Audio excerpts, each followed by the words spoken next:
Well, Ava's done it again, hasn't she?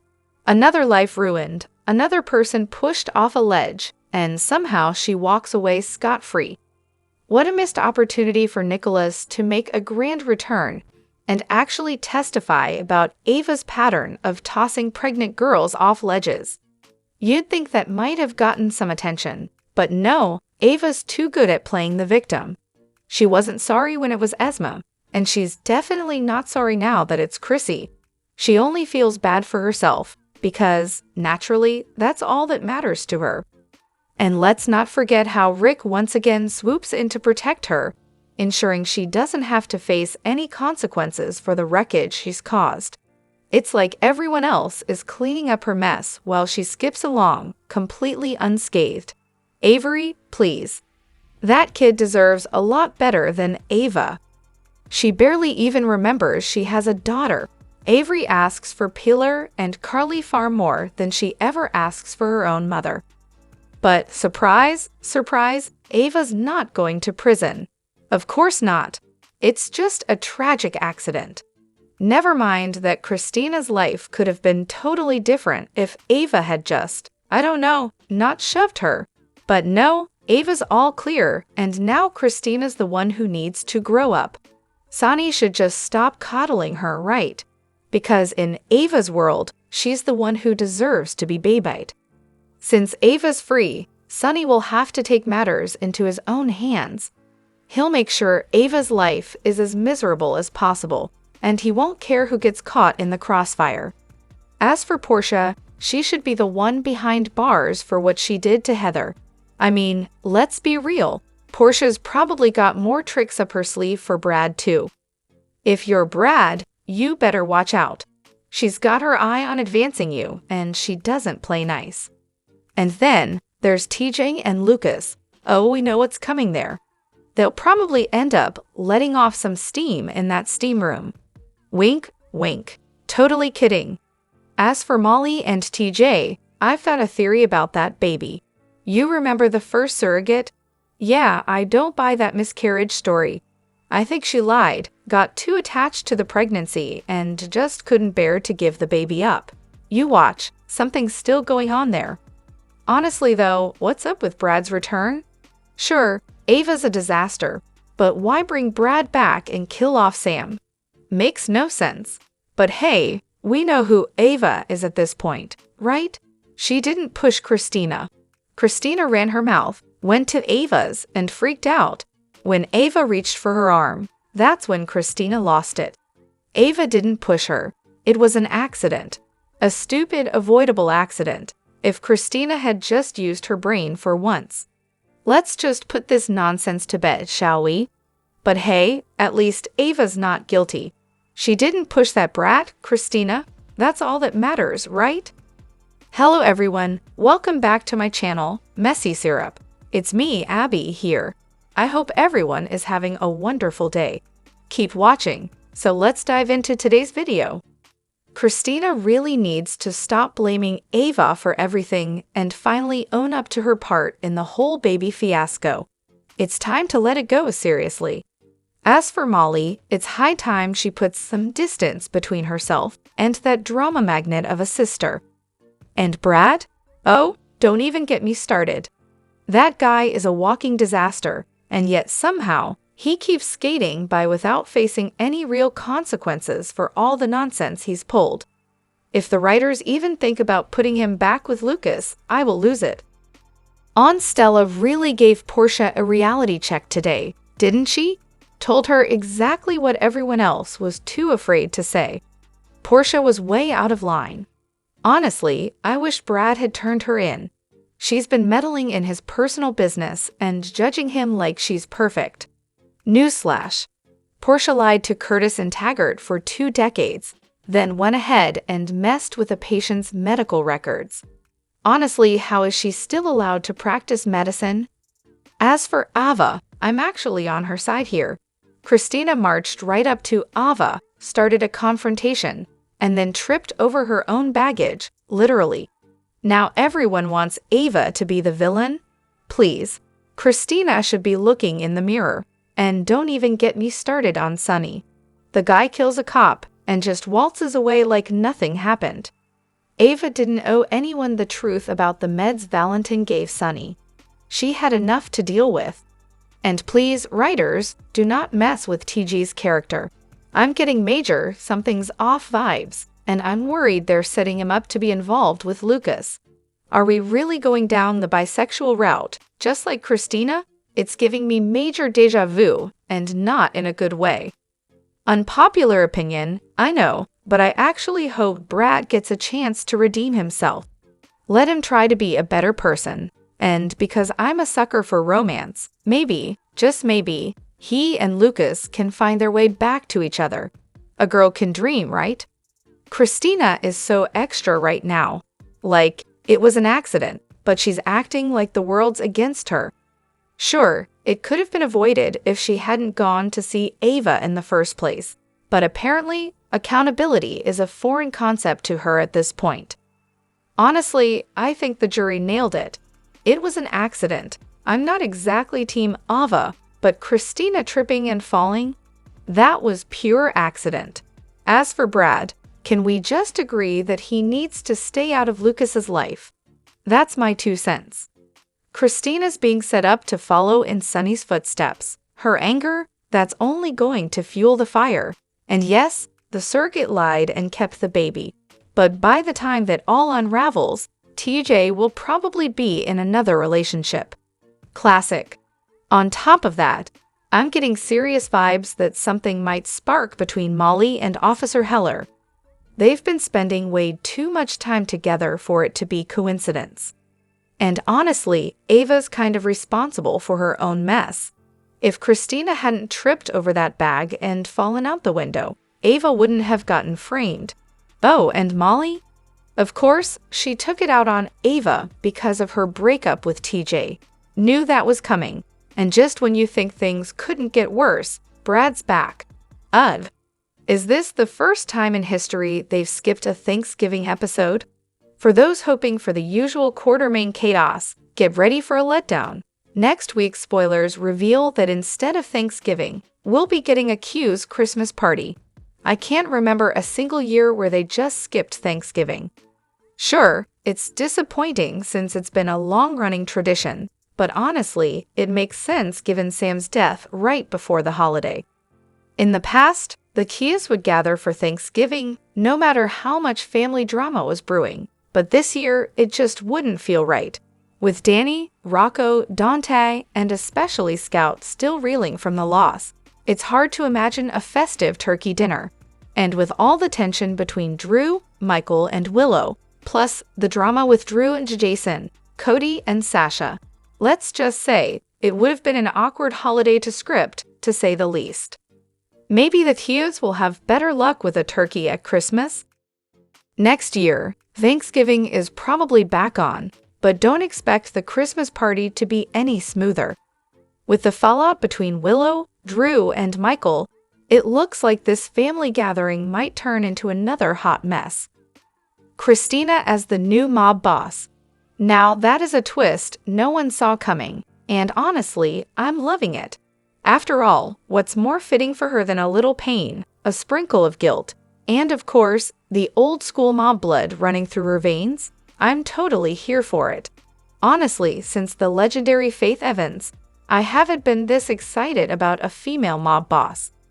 Kristina has the potential to be an absolute badass in the role. I'm seriously looking forward to where this storyline goes. Go GH. If they play it right, this will be one epic ride. Please, let Kristina take the reins like Sunny Corinthos did, charming and likable, but don't push her too far, or she'll show you just how feared and respected she is. Now, on the other side of the coin, if the writers go down this road, it could easily turn into the biggest disaster in GH history. Kristina, a mob boss, please. The girl's a walking disaster, impulsive, selfish, and more likely to get everyone around her killed than to run a criminal empire. If they keep her true to form, self-centered, always acting without thinking, then the only thing she's going to run is her family into the ground. I mean, let's be real, the only person who would escape her mess is her. Kristina has been a wrecking ball for years, and while I can't stand people like Kate's and Drew, Kristina takes the crown as my least favorite. She leaves a trail of destruction, with everyone else paying the price for her reckless behavior. But hey, who needs self-awareness when you're a disaster in heels? But hold up, maybe I'm starting to come around. That moment in the courtroom when Kristina heard the not guilty verdict, something shifted. I swear, we all saw it. It was like a calm washed over her, and there was this eerie, almost sinister look in her eyes. Those deep brown eyes, sometimes they look so dark they might as well be black. And with the right expression, she looks downright scary. I'm not gonna lie, I'm really starting to like this actress in the role. Kristina and Molly, make it stop. Honestly, my head is pounding just thinking about it. At this point, it's like listening to two kids fighting over a toy, constantly screaming at each other. Molly's doing her best to rise above it, but Kristina, she's a psycho who won't let things go. Seriously, if Kristina and Sonny actually go through with their twisted plan to kill Ava, I hope they both end up behind bars for life. They make me sick. And Alexis? What is wrong with her? Why isn't she worried about her mob boss ex dragging Kristina down with him? Oh wait, I forgot. Alexis thinks Kristina is perfect and can do no wrong. Honestly, I just hope the writers wrap up this whole ridiculous Davis family surrogate baby mess soon. Maybe then Molly, Alexis, and Kristina can take a long break from each other, and we can finally get some peace. I'm hoping time can heal those fresh wounds, because at this point, it's pure chaos. But let's be real, Alexis created this mess. Poor Molly. Does Kristina even know she and TJ broke up? If she did, you know she'd be throwing it in Molly's face without a second thought. And mark my words, Kristina will eventually work for Sonny and become an even bigger, more ruthless monster than she already is. Molly is officially done with Kristina. That comment about Molly never being Adela's mother, absolutely cruel. Seriously, Molly should have slapped the hell out of her right then and there. But honestly, it's probably for the best that she didn't. If she had, things would have gotten even worse. Maybe now Molly can just cut her losses and completely sever ties with Kristina, sister or not. As for Kristina, good grief, someone get her checked out. She's seriously lost it. Kristina has always been like this.